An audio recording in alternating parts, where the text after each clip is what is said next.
Washington Post reports that President-elect Trump plans to fire the entire team that worked under Special Counsel Jack Smith at the Justice Department. Those DOJ employees worked on 2 federal prosecutions against the incoming president. The report adds that Trump is planning to assemble teams within the department to investigate alleged fraud in the 2020 election. Let's work on unpacking some of this as we move forward. More on the President-elect Trump's plans for the Justice Department in particular. We are joined by former federal prosecutor Andrew Cherkasky. Thank you so much for giving us a little time on this Saturday afternoon, Andrew. We greatly appreciate it.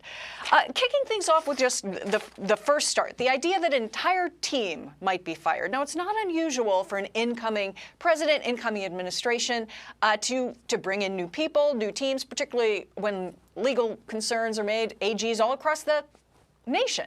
Your thoughts on this particular headline? Well, when you look at the people who worked under Jack Smith, you have to think about the credibility of the actions that they brought. First, we have an election that just strongly communicated that the American public vehemently disagrees with what Jack Smith had done over the last 4 years. But then you have to look at the fact that these attorneys working under Jack Smith were pushing a novel legal issue that failed at almost every turn, to include as it went up to the Supreme Court. So if those are the attorneys that were working there, does Donald Trump really want those attorneys to continue in the DOJ? And so I think it's absolutely appropriate to be thinking about and talking about the idea that those folks may be well suited to leave the DOJ. We're not talking criminal prosecutions of those folks, but I think the idea of seeing them out the door is probably wise. And now shifting gears just a little bit to the AG pick, Pam Bondi. This is a big pick, a Trump loyalist, someone that he has a lot of confidence in, as one would expect. But there's also some criticism coming down. Here's Ellie Honig. She is the former assistant U.S. attorney out of the Southern District of New York, talking about Bondi's pick. There's nothing wrong or unusual with an attorney general who shares the same politics and ideology as the president. That's the way these things work.